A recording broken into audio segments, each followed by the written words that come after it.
Meron din mga loko-loko, mga taga-PDEA. Ganon din po sa PNP. Sir, okay mapikon. Yes, sir.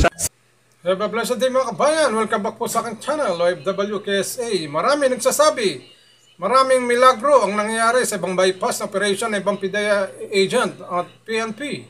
Na kung saan, kung kumpiska nilang pinagbabawal ng gamot ay tinatago raw nila. Kaya wasan po ang mga video nito dahil tila nagulat ang mga ibang opisyal at hindi nila kinaya sinasabi at sinawalat ni Senator Rapi Tulfo sa Senate hearing na ito mga kabayan. Watch po ang mga video nito. So immediately, habang yung malapit na tayo, meron na tayong exclusive na kinukuha from a network sa media. Nakasama during the, before papasok tayo doon sir sa loob. Nandiyan na, nakaready sila. Sabay na sila pag-asabay ninyo. Pasok mo. No sir, no sir. Mr. Chair, member ako ng media. Hindi po. In a lot of cases, limits po ng media pagpasok sa loob ng bahay. Sa operation, off. Halimbawa, papasukin yung isang bahay na maraming drugs. Hindi po makapasok ang media, nasa perimeter lang. Okay? Tama po. Naging member din ako ng media, nakasama rin po ako sa operations. Yes, sir. Hindi po sasama hanggang sa loob. Kasi sabihin, for your own protection, tama nga naman. Baka magkaroon ng barilan, hindi ka namin sagot. Cargo kayo namin. So yung media sa labas lang. At palagi po ito nangyari.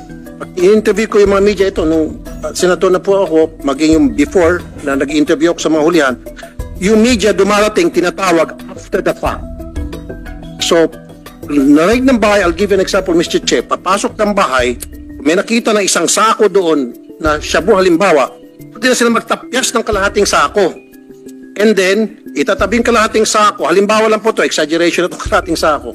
And then, sa katatawagin yung media barangay, hoy, pasok na kayo rito, ito, kalahating sako, picture ng media, magsasalita na, on air na, live, pero wag kayong kalahating sako na itabi na. Your reaction? Yeah, well, sir, remember nung regional director ako na NCR, meron tayong programa, sir, pinagsasambayan natin, sir, yung tutok Tulfo natin. And every week, sir, kasama ang may table dun, sir, yung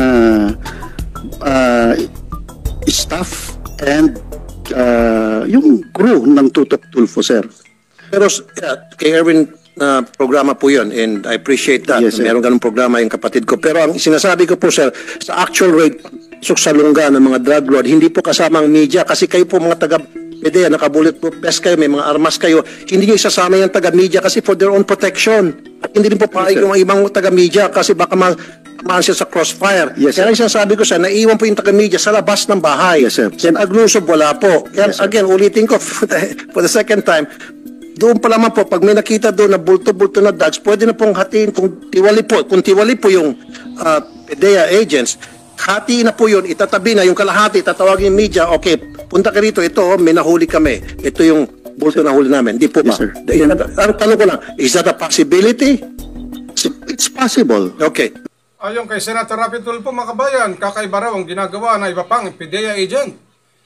Kukuha muna ang pinagbabawal na gamot bago papasukin ang mga media na ito.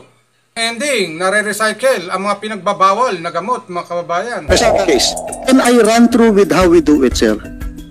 I-run lang natin, sir. Kasi what we are doing is different than other law enforcement. Kaya nga inano ko to, sir, na nagsasama ako ng member ng media, exclusive. Kasi sa kanila lahat. Now, before papasok, naka-ready na yung mga camera nila, sir. Uli, pagbaba, kasama sila hanggang sa labas ng pintuan. Nakapasok na ang ating mga ahente na secured na ang area. Pasok na, sir, ang ating media. Wala pang raid, wala pang search dun, sir. Wala pa pong search. Mag-start lang ang search natin. Sir, clear. Pasok ninyo na clear meaning no imminent threat sa area. Tsaka natin papapasukin, sir, ang Hindi pa kayo naghahalongkat. Wala pa naghahalongkat sa gamit. Wala pa, sir. Okay. Clear lang muna na. Walang threat. Walang threat. Clear ang threat. Papasukin na natin, sir, yung Okay. media. So, meron na siyang exclusive. Tapos, hindi pa tayo mag-search. Hihintayin muna natin yung member ng yung witness dun sa search. Dalawa yun, sir. Hindi pa agad darating yung under sa section 21, yung witness rule ang gagamitin natin, sir, sa implementation ng search.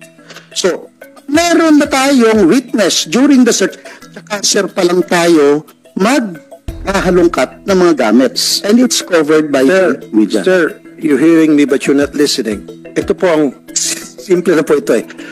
Pasok yung PDEA. Okay, pagpasok PDEA, naghahalugog. Pwede pa naman mag-standby yung yung mga media ron. Pwede yun hawak nyo naman yung oras eh.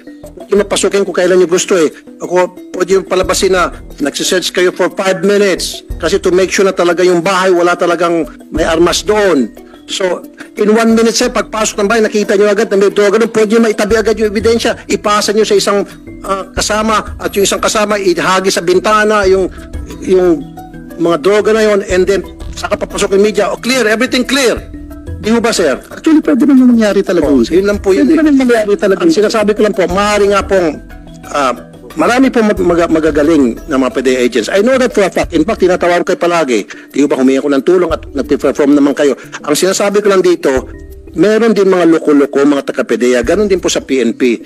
Kaya nga po, pinag-usapan natin to para makabuo tayo ng mga proseso, ng mga batas at mga guidelines. Kasama po kayo mga stakeholders. Paano natin mapigilan ito at hindi na maulit. Yun po yun. Sana ho sir, huwag kayo mapikon. Yes, sir. Sana mag-cooperate kayo sa amin nang sa gayon, we can formulate laws na makatulong po sa mapagandang trabaho nyo. Wala ko tayong malusutan. Kasi sir, kung sabihin nyo, malinis and all, bakit po? Babalik ulit ako nung December, miniraid na opisina ng PDEA, magbibenta sana ng maraming droga. Saan ang galing yon? Di po ba? Di kundi dahil sa mga raid, sa mga huli. Tama sir? Isang pagpapatunay lang mga kabayan na hindi nila kayang paikutin si Senator Rapi Tulfo dahil bago pa sila naging senador, ay naging membro na siya ng media na kung saan alam niya na ang baho ng mga ibang tiwaling sa gobyerno. Kaya siya niya po, mga video na ito, ikaw bilang isang mamayang Pilipino, pabor ka ba sa sinasabi ni Senator Rapi Tulfo na ibang mga reinforcement na nagre-recycle na kanilang kinukumpiska na pinagbabawal na gamot? Comment lang kayo mga kababayan sa mga inyong mga reaksyon sa video na ito.